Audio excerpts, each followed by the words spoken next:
Beri машык келет. Бул жердеги шарт өтө эле начар. Бирок ошого карабастан Кыргызстандын намысын коргоп, Россия, Казакстан, Өзбекстан коңшу мамлекеттерде болгон мелдештерге катышып чемпион болуп келүүдө. Бул жердеги колумдагы 22 килограммдык токмок менен ушундай чоң болгондор жалгыз 5 жылдан бери ушул залда өзү жалгыз машыгып келүүдө.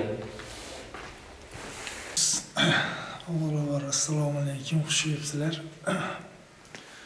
Biz yani sportga qiziqqanmiz. Oldin bizda bunday возможностlar, sharoitlar bo'lmaganligidan biz o'zimiz ko'cha-ko'yda bo'lib, ko'chadan qiziqish bo'lib, ko'chadan nariga kirganmiz bu MMA sportiga. 2015-yildan beri mana shu yerda tayyorgarlik qilib kelaman, men bir o'zim. Unaqa trener yo'q, men bir o'zim bilan shug'ullanib tayyorgarlik ko'rib, bu yerda o'zlaring ko'rganday qo'limizdan kelganicha inshaalloh harakat qilyapmiz.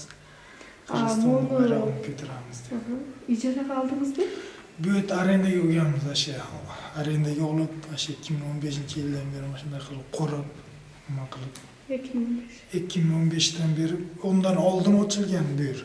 Bu yer 2015dan boshlaganman endi men. Oldinlar qaysi yillar ochishgan to'shni meni esimda yo'q. Biroq endi shu 2015-yilki yilda qilganmiz biz bu yerda. O'zingiz elmi, sizdan boshqa bolalar? Yo'q, bu yerda hozircha bir o'zim ela. Bu yer sovuqligiga qaragan endi bolalar kelmaydi sovuqchilikda. Bolalar keladi, sovuqligiga ketishib qoladi bu yer. İnşallah sharoit bo'lsa qilamiz endi. Biz endi biz bolalar keladi, bolalar kelsa ham qo'limizdan kelgancha o'rgatamiz endi, biroq trener emasman men. Biroq men o'rganuvchiman. Nima deyim bo'yicha? Qozog'istonda Alash Pride turishganman.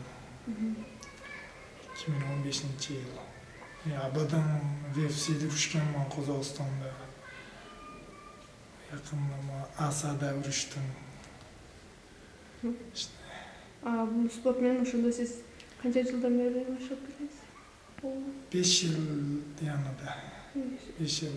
Bug'da o'sha hukumatdan olishganmi, shunday bo'lsa kerak. Biroq bular ishlamaydi. Endi bu toshlari bor, toshlarini ishlatamiz, nariga ishlamaydi.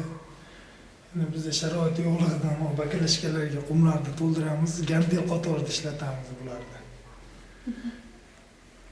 Bu yerda endi soat 7da kirib kirsam bu yoqqa 11 bo'lib qoladi. Kechki 11 bo'lib qoladi. 10 bo'lib qoladi. Shunday paytlarda endi ko'proq mana shu yerda vaqt o'tkazaman.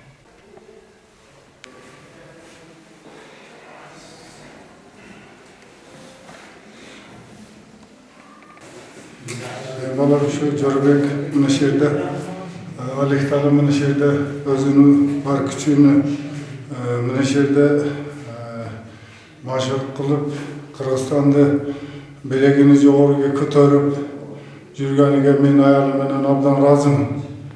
Bolamning kelajagi Xudo xolasa yaxshi. Men endi suyunib o'sha qirg'iz elimda mesini jelagini buyuk-buyuklarga ko'tarib yurishga men qolib qolaman. Bolamni dostori mana shu Qirg'iziston xalqi, Qirg'izistonda yashagan barcha ulug'larni qo'llaganiga men obdan roziman. Bolam uchun qo'ldan kelishincha Qirg'iz elim Qirg'izistonni barcha o'zlari qo'llab yuradi. Men cho'ng roziman. Qirg'izistonning belagini jo'g'ir-jo'g'irlarga ko'tarib yuraversin.